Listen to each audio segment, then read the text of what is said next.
2 দিন আগে কক্সবাজারের এই জায়গাটায় বসে আমি 2টা ছবি আপলোড দিছিলাম ফেসবুকে। অনেকেই কমেন্ট করছে আমি নাকি এআই দিয়ে ভিডিও বানাইয়া ছবি আপলোড দিছি। কারণ অনেকেরই ধারণা কক্সবাজারে এরকম ফাঁকা জায়গা পাওয়া তো স্বপ্নের মতো। এটা এআইও না, ফেকও না, একদম রিয়েল। আর কোথায় এই জায়গাটা কিভাবে যাবেন চলেন আমি নৌকা চালাইতে চালাইতে আপনাদের সাথে সেই জায়গাটা শেয়ার করি। প্রথমত আমরা বাসা থেকে বের হয়ে আসি কলাতলি, এরপরে ডলফিন পয়েন্টের হাতের বাম পাশের গলি দিয়ে আমরা চলে আসি মেরিন ড্রাইভের এই রোডে। বর্তমানে কক্সবাজারের এই মেরিন ড্রাইভ রোডটা এত বেশি সুন্দর করছে আর সুন্দর হয়েছে সেটা ভিডিওতে দেখার চাইতে বাস্তবে আরো অনেক বেশি সুন্দর লাগে। এদিকে তো আমি এত সুন্দর পরিবেশ দেখে আমার জামাইয়ের মাথার উপর দিয়ে নৌকা চালানো শুরু করে দিছি। মেরিন ড্রাইভ রোড হইয়া আমরা হিমছড়ি পার হয়ে এরপরে চলে আসি লাল কাঁকড়া বিচে, আর এই জায়গাটার কাজ চলতেছে। আজকের ভিডিওটা তাদের জন্য যারা কক্সবাজার পছন্দ করে না, অনেক বেশি মানুষ আর গ্যাদারিং এর কারণে। যারা নতুন আসে কক্সবাজারে তারা তো এই জায়গাগুলা চিনে না, যার কারণে কলাতলি, সুগন্ধা, লাবণী পয়েন্ট নয়তো বা হিমছড়ি দিয়ে ঘুরা চইলা যায়। কারণে অনেক বেশি লোক থাকার কারণে, গ্যাদারিং এর কারণে অনেকের কাছেই কক্সবাজার ভালো লাগে না। কাঁকড়া বিচ পার হয়ে আমরা চলে আসলাম রেজুখাল ব্রিজে,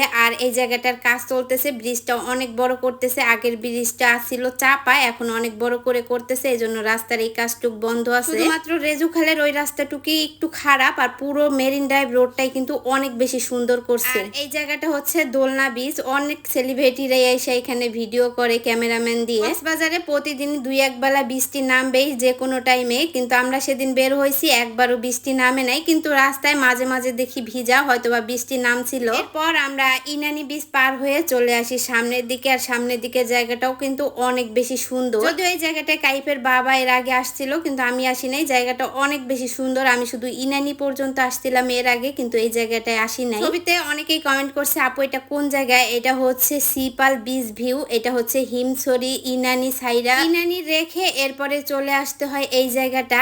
আর কলাতলি বলেন আর সুগন্ধা বলেন আর লাবণী পয়েন্ট বলেন, সেখানে কিন্তু বাইক চালাইতে দেয় না বিচের কাছে, কিন্তু এই জায়গাটা বাইক উন্মুক্ত সবার জন্যই। সবাই এখানে নিচে নেমে বাইক চালাইতে পারে। অনেকেরই একটা ইচ্ছা ছিল আমরাও সাগর পাড় দিয়ে বাইক নিয়ে ঘুরবো, সেই ইচ্ছাটাও পূরণ হয়ে গেল। বাইক নিয়ে কাইপের বাবা নিচে চলে আসলো, আর কাইপ তো এখানে এসে অনেক বেশি খুশি। দেখেন সে ফাঁকা জায়গা আর ফাঁকা রাস্তার ফাঁকা পরিবেশ পাই এত বেশি এনজয় করতেছিল। এরপর সুন্দর পরিবেশ আর মনোরম দৃশ্য দেখে তো আমার এখানে টিকটক করা শুরু হয়ে গেছে। এখানে কিছু সময় আমি টিকটক করে নিলাম, আর এখানে এসে আমি কিছু ছবি তুলে নিলাম। সিপাল বিচ ভিউর এই জায়গাটা অনেক বেশি সুন্দর। আমি যাইয়া তো এই জায়গা থেকে আসতেই মন চাইতেছিল না। আর এইতে যেমন এরকম প্রবাল আছে, এই জায়গাটাও কিন্তু প্রবাল আছে, চাইলে অনেকেই ভিডিও ছবি এইখানে বসে তুলতে পারে বা অনেকেই তুলে। পিছনে দেখতে পারতেছেন একটা ব্রিজ, ওটা হচ্ছে সমুদ্রের ভিতর দিয়ে, ওইখানে যাইতে আর কি টিকিট লাগে। আমরা শুধু দেখে চলে আসছি, ওটার ভিতরে যাই না। কক্সবাজার থেকে একটু দূরে হওয়ার কারণে এখানে লোক কম আসে, কিন্তু কক্সবাজারের অরিজিনাল ফিল পাইতে হলে কিন্তু কক্সবাজারের এই জায়গাটা আপনাকে আসতে হবে। সবাই ভালো থাকবেন, টাটা এন্ড টেক কেয়ার।